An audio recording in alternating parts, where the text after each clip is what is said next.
Welcome to the show of அரசியல் நையாண்டி. இன்னைக்கு நம்ம அரசியல் தலைவர்கள் என்னென்ன பண்ணிருக்காங்க அப்படிங்கறத பார்க்க போறோம். ஸோ அதெல்லாம் பார்க்கும்போது செம்மையா சிரிக்க நீங்க ரெடியா இருப்பீங்கன்னு நான் நினைக்கிறேன். ஸோ வாங்க வீடியோக்குள்ள போகலாம்.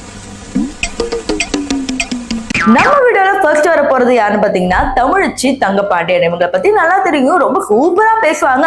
ஆனா அந்த சூப்பரா பேசுறதுதான் பெரிய ட்விஸ்டே இருக்கு. அது என்னன்னு போய் பார்த்துட்டு வாங்க. பிளவுவாத அரசியலை விடுத்து மதவாத அரசியலை முன்னெடுங்கள். நாடு நலம் பெறும், மக்கள் செழிப்புற்று மகிழ்ச்சியோடு வாழ்வார். பொதுவாவே மத்திய அரசு எதிர்க்கிற காரணமே என்னன்னா, இவங்க மதவாத அரசியல் கொண்டு வராங்க, மொழியை பிரிக்கிறதுக்கு வேலை பாக்குறாங்க அப்படிங்கிற மாதிரி பல விஷயங்கள் சொன்னாலும் கடைசியில இவங்களே அவங்களோட ஆட்சி முறை எப்படிதான் சொல்றாங்க பாருங்களேன். அடுத்து நம்ம பார்க்க போறது ஜெயக்குமார் அவர்கள். இவர் எப்பவுமே பிரஸ் மீட்ல அப்பப்போ காமெடி பண்ணிட்டு தான் இருப்பாரு. பட் இவர் பேசின இப்ப இதுதான் பயங்கரமா சமூக வலைத்தளங்கள்ல ட்ரெண்டிங். அப்படி என்னதான் பேசிருக்காருன்னு பாத்துட்டு வாங்க. உங்க வீட்டுல ஒரு குழந்தை, அந்த குழந்தை பக்கத்து வீட்டுக்கு போய் அந்த அம்மாவை அம்மான்னு கூப்பிடுது, எல்லாரும் சந்தோஷப்படுவாங்க.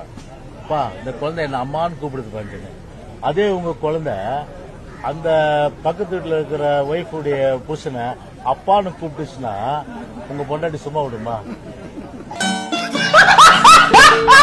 பொதுவாவே ஹெச் ராஜாவை கடுப்பேத்துனா அவர் வாயில வர வார்த்தை அவருக்கே தெரியாது. ஏன்னா ஹெச் ராஜா பயங்கரமான ஒரு சூடான பாட்டி. அவர்கிட்ட எந்த ஒரு கேள்வியும் டைரக்டா கேட்டக்கூடாது. அப்படி ஏதாவது ஒண்ணு கேட்டுட்டா அவர் எப்படி பதில் சொல்வாரு அப்படிங்கிறது இப்ப தெரியும். ஏன்னா நான் இது சொல்லலாம். ஏன் அவர் என்ன சொன்னாரு? ஏழரை நாட்டு சனினார் என்ன ஏழரை நாட்டு சனின்னு சொன்ன மூதேவி என்ன பேசினா எனக்கு என்ன?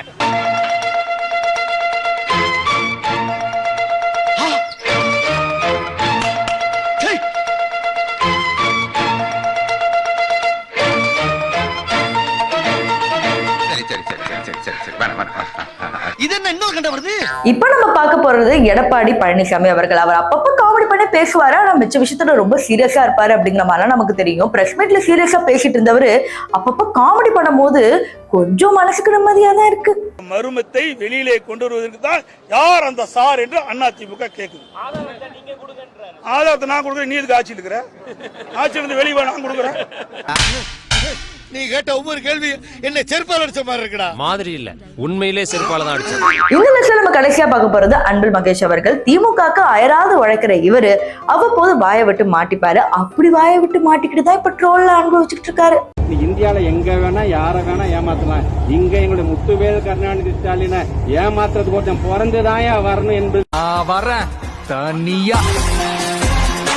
பாகிஸ்தானை வீழ்த்தி உலக கோப்பையை வென்றதாக கடையில் வாங்கிய கோப்பையை காட்டி முதலமைச்சர் ஸ்டாலினை மாற்றுத்திறனாளி வீரர் ஏமாற்றிய சம்பவம் அதிர்ச்சியை ஏற்படுத்தியுள்ளது. உங்களுக்கு இந்த அரசியல் தலைவர்களுடைய நையாண்டி ரொம்ப பிடிச்சிருக்கும்னு நினைக்கிறேன். சோ மறக்காம எங்க சேனலை சப்ஸ்கிரைப் மற்றும் லைக் பண்ணுங்க.